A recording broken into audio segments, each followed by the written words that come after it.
Hello, good evening students. कैसे हो आप सब? करंट अफेयर्स के सेशन में एक बार फिर से आप लोग मेरे साथ बने हो। एंड डेली बेसिस पे जैसे कि हम लोग 5 क्वेश्चन डिस्कस करते हैं, जो कि आपके 71st बीपीएससी के लिए सारे क्वेश्चंस इंपॉर्टेंट होते हैं। तो एक एक क्वेश्चन को हम लोग डील करेंगे।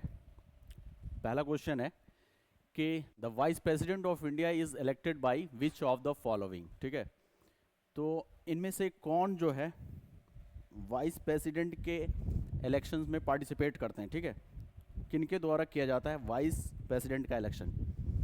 सो दैट इज़ एक इलेक्ट्रल कॉलेज बनता है जिनके अंदर पार्लियामेंट के दोनों हाउसेस के इलेक्टेड और नॉमिनेटेड एमपीज होते हैं, है ना। उनके द्वारा एक कॉलेज का फॉर्मेशन होता है। वो लोग इनके इलेक्शन में पार्टिसिपेट करते हैं। तो इसके लिए इसका आंसर बी हो जाएगा। ठीक है, अब कुछ इससे रिलेटेड इन्फॉर्मेशन देख लीजिए कि आर्टिकल जो 63 है वो बताता है कि, ठीक है, आर्टिकल 63 कॉन्स्टिट्यूशन का बताता है कि there shall be a president of India who is the second highest constitutional authority after president. तो सबसे पहले जो हाईएस्ट कॉन्स्टिट्यूशनल अथॉरिटी है वो है आपके प्रेसिडेंट, और दूसरे नंबर पे वाइस प्रेसिडेंट। इस बात को याद रखिएगा। आर्टिकल 63 से लेकर के 71 तक कॉन्स्टिट्यूशन का वाइस प्रेसिडेंट से डील करता है। ठीक है, और ये बात पहले डील कर चुके कि इलेक्ट्रल कॉलेज फॉर्म करेगा जिसके अंदर एमपीज होंगे दोनों हाउसेस से, जो कि इलेक्टेड और नॉमिनेटेड दोनों हो सकते हैं, है ना। और इस बात को भी नोट करिएगा कि स्टेट लेजिस्लेचर्स इसमें पार्टिसिपेट नहीं करते हैं इसके इलेक्शंस के अंदर। Voting process conducted via proportional representation, है ना, and single transferable vote by secret ballot overseen by returning officer, usually the secretary general of either house. और वाइस प्रेसिडेंट के लिए जो एलिजिबिलिटी है वो एलिजिबिलिटी क्या है कि 35 ईयर्स एज होना चाहिए, इंडियन सिटीजन होने चाहिए, और राज्यसभा के मेंबर होने के लिए जो क्वालिफिकेशन है, ठीक है, वो क्वालिफिकेशन फुलफिल होना चाहिए। वो होते नहीं एक्चुअली मेंबर्स राज्यसभा के, लेकिन उनके क्वालिफिकेशन, मेंबर के क्वालिफिकेशन के लिए जो क्राइटेरिया है उसको फुलफिल करना चाहिए। ठीक है, दूसरा क्वेश्चन देख लेते हैं कि under the chief election commissioner and other election commissioners appointment conditions of service and term of office act 2023, who heads the selection committee for appointing election commissioners. तो इलेक्शन कमीशन, सबसे पहले आपको इलेक्शन कमीशन ऑफ इंडिया के बारे में पता होना चाहिए कि इलेक्शन कमीशन ऑफ इंडिया एक ऑटोनॉमस बॉडी है, एक ऑटोनॉमस बॉडी है जिनका फंक्शन क्या है कि इलेक्शंस को कंडक्ट कराना। किन के? लोकसभा के इलेक्शन को, लोकसभा के इलेक्शन को, स्टेट असेंबली के इलेक्शंस को, प्रेसिडेंट एंड वाइस प्रेसिडेंट के इलेक्शन को, ठीक है, वाइस प्रेसिडेंट के इलेक्शन को कंडक्ट कराने के लिए इनकी जिम्मेदारी होती है। तो अब इस इलेक्शन कमीशन ऑफ इंडिया के अंदर जो मेंबर होते हैं वो एक, पहले ये सिंगल मेंबर बॉडी थी, बाद में इनके अंदर और भी 2 इलेक्शन कमिश्नर्स को ऐड किया गया, तो अब हो गए चीफ इलेक्शन कमिश्नर और अदर 2 इलेक्शन कमिश्नर्स, है ना, इलेक्शन कमिश्नर्स।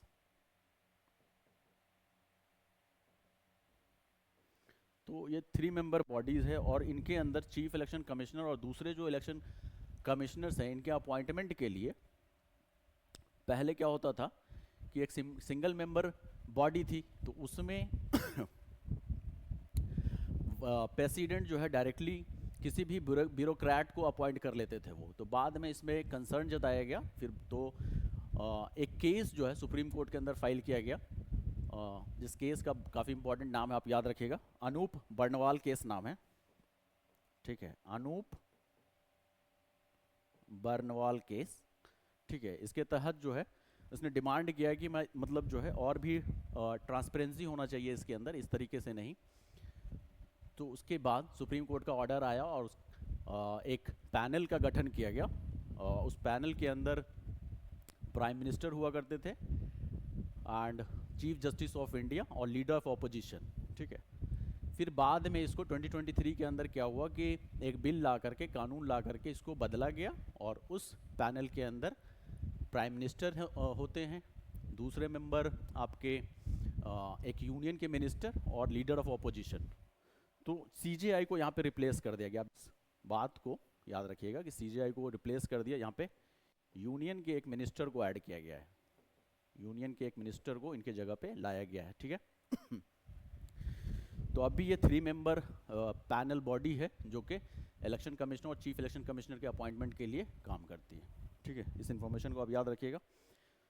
तो इस कानून के तहत जो सिलेक्शन कमेटी है, ठीक है, उसको कौन हेड करता है? तो उसको पीएम हेड करता है, आप इस बात को याद रखिएगा, ठीक है।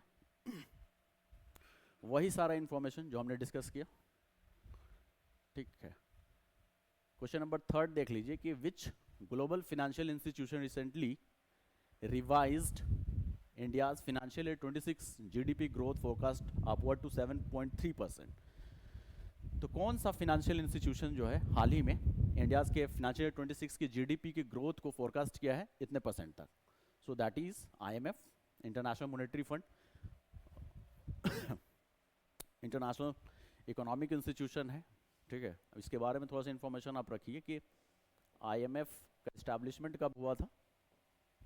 1944 के अंदर इस्टेब्लिशमेंट हुआ है एंड अभी एट प्रेजेंट इनके अंदर कितने मेंबर्स हैं? 191 मेंबर्स हैं। और ऑब्जेक्टिव क्या है? ट्रेड को बूस्ट करना, ट्रेड को बूस्ट करना और global economic cooperation, global economic cooperation, ठीक है। हेडक्वार्टर इसका वॉशिंगटन डीसी, वॉशिंगटन डीसी के अंदर है, यूनाइटेड स्टेट। आप ये याद रखिएगा, ठीक है। अगले क्वेश्चन को देख लेते हैं।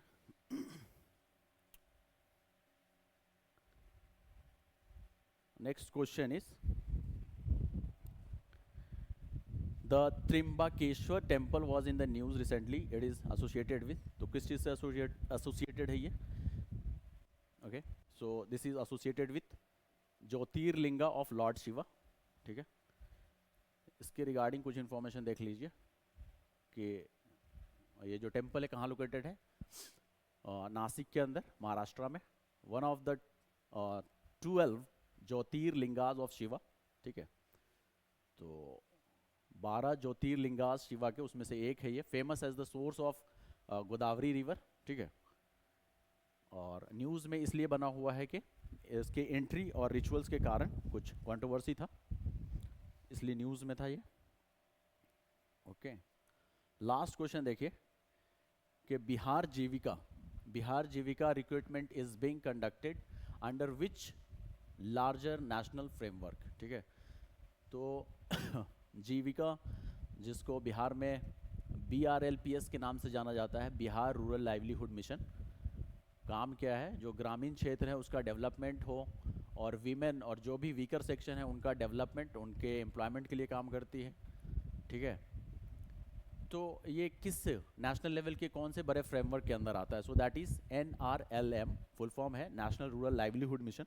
सो इसके लिए इसका आंसर हो जाएगा B, national rural livelihood mission. Explanation देख लो कि Jeevika is Bihar's version of NRLM implemented with World Bank support to strengthen self help groups। तो बिहार गवर्नमेंट और वर्ल्ड बैंक के साथ एक कोलैबोरेशन है, वो उसके लिए इन दोनों का ये जीविका एक इनिशिएटिव है जहाँ पे और हर स्टेट के अंदर मतलब इस तरह का प्रोग्राम चल रहा है। और नेशनल लेवल का जो प्रोग्राम, फ्लैगशिप प्रोग्राम है, that is NRLM, national rural livelihood mission, ठीक है। अब इन सारे क्वेश्चंस को याद रखिएगा और क्वेश्चंस के बैकग्राउंड को भी, ठीक है। और इसी तरीके से हम लोग 5 क्वेश्चंस डेली डील करते हैं जो कि the Hindu, the Indian express के अंदर पब्लिश होता है, आपके एग्जाम पर्सपेक्टिव से काफ़ी इंपॉर्टेंट है, ठीक है। फिर कल मिलते हैं, okay students, take care, bye.